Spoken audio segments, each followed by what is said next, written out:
जय श्री कृष्णा दोस्तों। कैसे हैं आप सब। मैं लक्ष्मीनारायण आपका स्वागत करता हूं प्रभु सेवक चैनल पर। मित्रों, इतने दिनों तक आप तक कोई कथा ना लग सका, इसके लिए आपसे क्षमा मांगता हूं। तो चलिए आज की कथा आरंभ करते हैं। कहते हैं जिस भूमि में जैसे कर्म किए जाते हैं वैसा ही प्रभाव उस भूमि में आ जाता है। इसीलिए गृहस्थ को अपना घर पवित्र और स्वच्छ रखना चाहिए। विचारों से स्वस्थ, वैसे भी स्वच्छ और विचारों से भी स्वच्छ। मार्कंडेय पुराण में एक कथा मिलती है जिसमें जब भगवान श्री राम, माता जानकी और भैया लक्ष्मण वन प्रवास कर रहे थे, तभी एक स्थान पर आकर लक्ष्मण के हृदय में प्रभु श्री राम और माता जानकी के लिए घृणा, द्वेष और क्रोध उत्पन्न हो गया। उन्होंने सोचा कि माता कैकेयी ने वनवास तो राम को दिया है, तो मैं क्यों उनके साथ वन वन भटकूं, मैं क्यों इधर उधर उनके साथ घूमता रहूं। ये बात आते ही जब प्रभु ने उनको देख लिया, श्री राम ने उनको देखा, तो वो समझ गए। तभी उन्होंने भैया लक्ष्मण से कहा कि भैया लक्ष्मण, ये भूमि मुझे बहुत अच्छी लगती है, आप यहाँ की थोड़ी सी मिट्टी अपने साथ बांध के ले चलें। लक्ष्मण ने वैसा ही किया, वहाँ की थोड़ी सी मिट्टी ली और पोटली में बांधकर अपने साथ लेके चल दिए। जब जब वो पोटली भैया लक्ष्मण के साथ रही, तब तक उनके हृदय में प्रभु श्री राम और माता जानकी के लिए क्रोध, घृणा और द्वेष की भावना उत्पन्न रहती।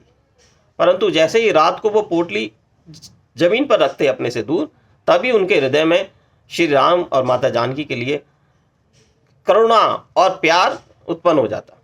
2-3 दिन तक ऐसा ही चलता रहा। जब उनके कुछ समझ में नहीं आया, तब उन्होंने श्री राम से विनम्र निवेदन किया कि प्रभु ये क्या चक्कर है, कृपया कर मुझे समझाएं। भगवान राम मुस्कुराए और उन्होंने कहा, भैया लक्ष्मण, ये जो आपके साथ हो रहा है इसमें आपका कोई दोष नहीं है, परंतु जिस भूमि पर जैसा कर्म होता है वहां पर वैसा ही उसका प्रभाव हो जाता है। जहां से आप ये मिट्टी लेके आए हैं, वहां पर एक समय सुंद और उपसुंद नाम के 2 भाई रहा करते थे। दोनों में आपसी बहुत प्रेम था। दोनों ने कठोर तप करके भगवान ब्रह्मा को प्रसन्न किया और उनसे अमरता का वरदान मांगा। ब्रह्मा जी ने उन्हें वरदान दे दिया। दोनों भाइयों ने ये भी कहा कि प्रभु, जब तक हम दोनों में आपसी झगड़ा ना हो, हम दोनों में आपसी कलेश ना हो, तब तक कोई भी हमें मार ना सके, तब तक हम जीवित रहें। ब्रह्मदेव ने तथास्तु कहा और उन्हें आशीर्वाद दे दिया।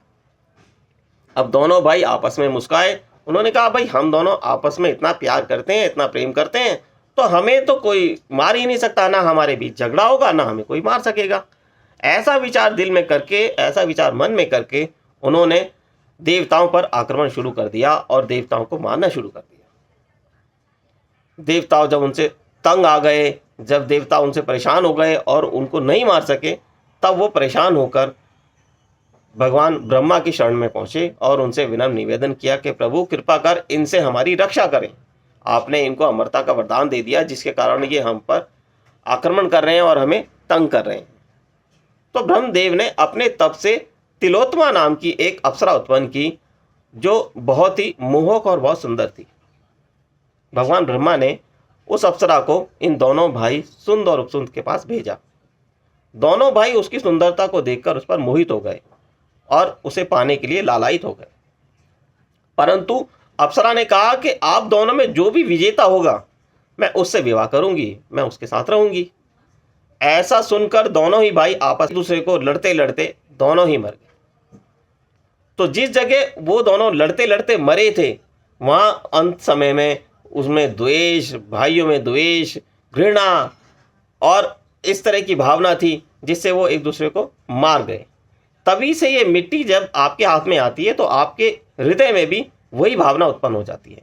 इसीलिए कहते हैं कि जिस जगह आप रहते हैं, उस जगह आप स्वात्विक और प्रसन्न मुख से जाएं, ताकि जैसा विचार, जैसा प्रभाव आप करेंगे, वैसा ही प्रभाव उस मिट्टी में रहेगा।